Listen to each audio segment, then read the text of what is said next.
السلام علیکم ورحمۃ اللہ وبرکاتہ۔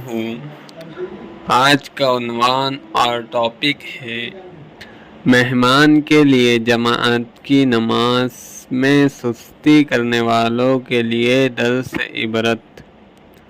ارشاد فرمایا کہ بعض لوگ سستی کی وجہ سے نماز گھر ہی میں پڑھ لیتے ہیں یا پھر نماز کے وقت کا دھیان نہ رکھنے کی وجہ سے پھر جب جماعت نکل جاتی ہے تو خیال ہوتا ہے کہ اوہ جماعت چلی گئی، حالانکہ جب فلائٹ کا وقت ہوتا ہے تو بار بار گھڑی دیکھتے ہیں کہ کہیں فلائٹ نہ نکل جائے، مگر جماعت کے لیے بار بار گھڑی دیکھنے کی توفیق نہیں ہوتی۔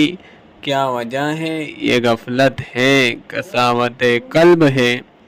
دنیا کے تمام اہم کاموں کے لیے بار بار گھڑی دیکھتے ہیں، پر افسوس نماز بجماعت کے لیے گھڑی دیکھنے سے محروم ہیں، حالانکہ سرور عالم صلی اللہ علیہ وسلم فرماتے ہیں کہ جماعت کی نماز سنت ہدایت ہے۔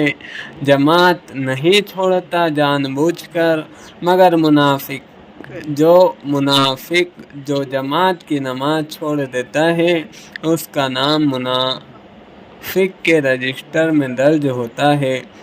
بعض لوگ مہمان کی وجہ سے جماعت کی نماز چھوڑ دیتے ہیں، حالانکہ مہمان کو کہیں سے 10,000 روپے مل جانے کا فون آ جائے تو وہ آپ کو چھوڑ کر چلا جائے گا، وہ آپ کی رعایت نہیں کرے گا، مگر آپ اس کی رعایت کی وجہ سے اللہ کے حکم کو چھوڑ دیتے ہیں۔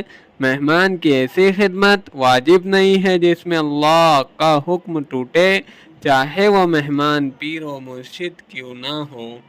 کسی کے لیے بھی جماعت کی نماز چھوڑنا جائز نہیں۔ دوستو، اذان کے بعد دل میں بے چینی نہ ہونا یہ بدبختی ہے۔ جو لوگ اذان سن کر بھی بے فکر رہتے ہیں، بار بار گھڑی کی طرف نہیں دیکھتے، مجھے ان کو دیکھ کر سخت صدمہ ہوتا ہے۔ اللہ تعالی ہم سب کو 5 وقت کی نماز بجماعت ادا کرنے کی توفیق عطا فرمائے، آمین۔